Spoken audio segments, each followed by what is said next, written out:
यह border to एक लकीर है। नहीं, यह उन वीरों की कहानी है जो उस लकीर के लिए अपना सब कुछ कुर्बान कर देते हैं।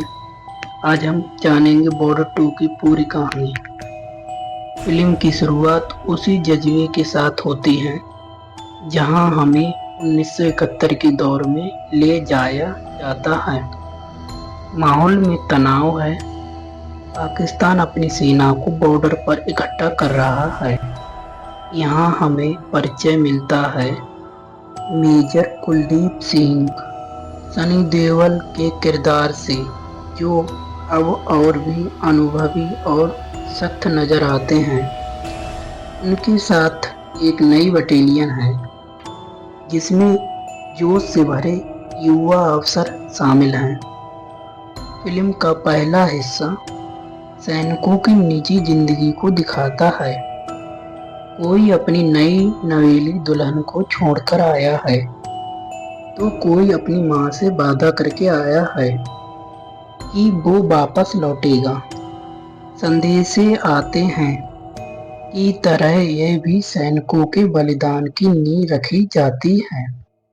अब इधर इंटेलिजेंस से खबर मिलती है कि दुश्मन पाकिस्तान इस बार राजस्थान के अलावा जम्मू और कश्मीर और पंजाब के बॉर्डर पर भी भारी टैंकों और तोपखाने के साथ हमला करने वाला है। दुश्मन की तादाद भारतीय सैनिकों से कई गुना ज्यादा है। उनका मकसद है भारत के मुख्य इलाकों पर कब्जा करना और हमारी सप्लाई लाइन को काटना। रात के हमले के सीन के बारे में। युद्ध की असली शुरुआत तब होती है जब अंधेरी रात में दुश्मन अचानक हमला बोल देता है। हजारों गोलियां, टैंकों की गड़गड़ाहट और आसमान में धुएं का गुब्बार भारतीय पोस्ट पर मौजूद मुट्ठी भर सैनिक चारों तरफ से घिर जाते हैं। सनी देओल का किरदार अपनी टीम का हौसला बढ़ाता है।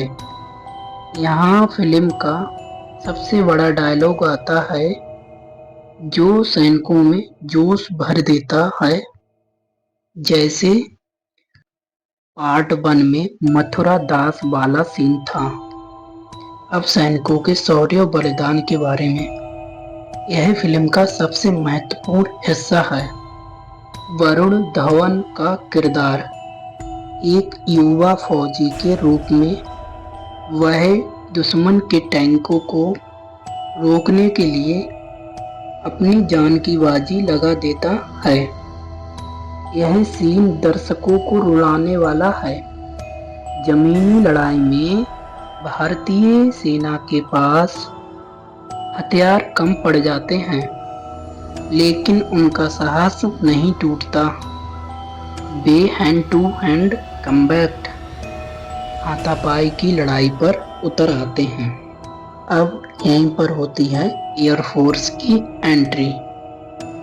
जैसे पहली फिल्म में सुबह होते ही हंटर विमान आते हैं, यहाँ भी क्लाइमैक्स में भारतीय वायुसेना IAF की एंट्री होती है जो पासा पलट देती है। अब जानते जीत और तिरंगा के बारे में। भोर होते होते भारतीय सेना दुश्मन को खदेड़ देती है। मैदान में दुश्मन के जलते हुए टैंक और वीरों की शहादत का मंजर होता है। फिल्म का अंत एक गर्व और नम आंखों वाले पल के साथ होता है जहां तिरंगा लहराया जाता है और शहीद हुए साथियों को श्रद्धांजलि दी जाती है। 1997 में लोंगेवाला जीती थी। 2026 में हम हर वो मोर्चा जीतेंगे जहां दुश्मन नजर उठाएगा सनी देओल की आवाज में वही पुराना जादू है जो आज भी रोंगटे खड़े कर देता है।